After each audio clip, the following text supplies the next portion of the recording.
ನೋಡಿ, B J ಪಿಯವರಿಗೆ ಆರಂಭ ಮಾಡೋದು ಬಿಟ್ಟರೆ ಬೇರೆ ಏನು ಕೆಲಸ ಇದೆ? ನೋಡಿ, ಕಾಲು ತುಳಿತಕ್ಕೆ 11 ಮಂದಿ ಇವತ್ತು ಮರಣ ಹೊಂದಿದ್ದಾರೆ. ಅವ್ರ ಬಗ್ಗೆ ಮಾತಾಡಲಿ. ನಾವು ಅವ್ರ ಬಗ್ಗೆ ಸ್ವಂತನ ಹೇಳೋದ್ರ ಜೊತೆಗೆ ಅಲ್ಲಿ ಭೇಟಿ ಕೊಡೋಂಥದ್ದನ್ನು ಅದು ಆಗಿದೆ. ನಾವು ಆಗಿಲ್ಲ ಅಂತ ನಾವೇನು ಹೇಳೋಕ್ಕತ್ತಿಲ್ಲ. RCB ಫಾಲೋವರ್ಸ್ ಭಾಳ ಮಂದಿ ಇರೋದ್ರಿಂದ ಏನೋ ಒಂದು ಆಗಿದೆ. ನಾವು ಇಲ್ಲ ಅಂತ ಅನ್ನೋ ಮಾತು ಬಂದಿಲ್ಲ. ಬಟ್ಟು ಸತ್ತೋರ ಮೇಲೆ ರಾಜಕಾರಣ ಮಾಡೋದನ್ನು ಬಿಟ್ಟು ಬೇರೆದ್ರೊಳಗೆ ರಾಜಕಾರಣ ಮಾಡೋದನ್ನು ಕಲೀಲಿ ಬಿ ಜೆ ಪಿಯವರು. ಅವ್ರಿಗೆ ಅದನ್ನು ಬಿಟ್ಟರೆ ಬೇರೆ ಯಾವುದು ರಾಜಕೀಯ ಇಲ್ಲ ಅವ್ರದ್ದು.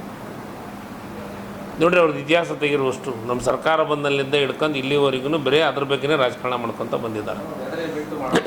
ಮಾಡ್ಬೋದಾಗಿತ್ತು.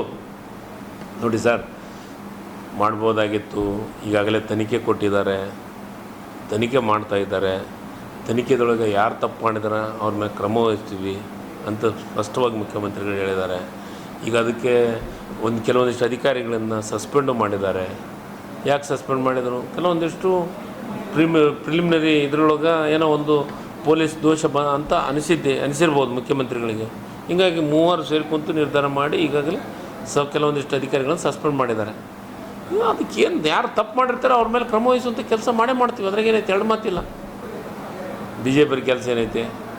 ನಾನೀಗ ಬೇರೆ ಕಡೆ ಸತ್ತಿದ್ದನ್ನು ಉದಾಹರಣೆ ಕೊಡೋಕ್ಕಾಗತ್ತಾ? ಅದು ಕೊಡೋಂಥದ್ದಲ್ಲ. ಸಾವಿನ ವಿಚಾರದೊಳಗೆ ನಾನು ರಾಜಕೀಯವಾಗಲಿ ಸಾವಿನ ಮನಸ್ಸಿಗೆ ಎಷ್ಟು, ಆ ಫ್ಯಾಮ್ಲಿಗೆ ಎಷ್ಟು ನೋವಾಗಿದೆ ಅನ್ನೋದನ್ನು ನಮ್ಗೆ ಗೊತ್ತಾಗುತ್ತೆ. ಅಂತಂದ್ರೆ ನಾವು ರಾಜಕಾರಣ ಮಾಡೋಕ್ಕೆ ನಾನು ಇಷ್ಟಪಡೋಂಗಿಲ್ಲ. ನಾವು ಕಾಂಗ್ರೆಸ್ಸವರು ಅದನ್ನು ಇಷ್ಟಪಡೋಂಥ ಪ್ರಶ್ನೆ ಬರೋಂಗಿಲ್ಲ. ಸರ್ಕಾರ ವೈಫಲ್ಯ ಅಂತ ಅನ್ನಕ್ಕೆ ಬರೋಂಗಿಲ್ಲ.